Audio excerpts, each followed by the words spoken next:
السلام عليكم، كل سنة وانتم طيبين. آخر أيام شهر رمضان الكريم، وإن شاء الله بكرة أول أيام عيد الفطر. كل سنة وانتم طيبين وربنا يعيده عليكم سنين كتير إن شاء الله. الاتحاد الإفريقي بيقدم ضحك خام. ادى المغرب كأس أفريقيا.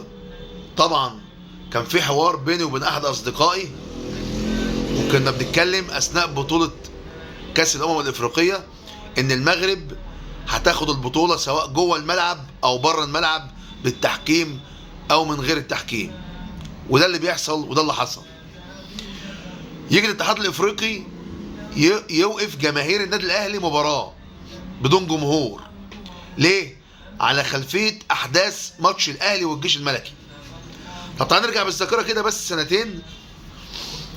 الأهلي كان بيلعب الترجي في النهائي في رادس هناك مع مارسيل كولر.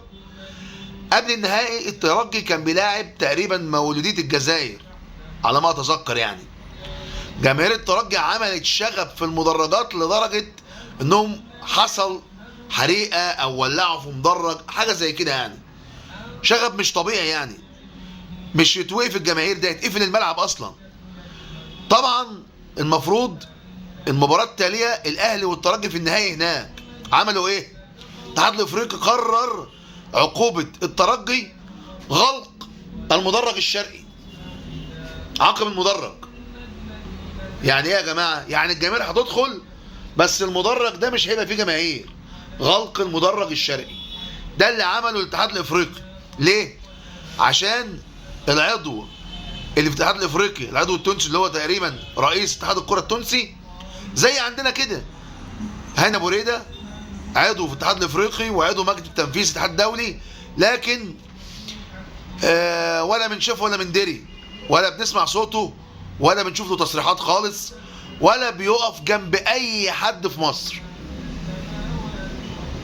يجي الاتحاد الافريقي بقى المره دي يعاقب النادي الاهلي بحرمان جماهير مباراه الترجي، ويحرم النادي الاهلي من الاستئناف كمان على العقوبه.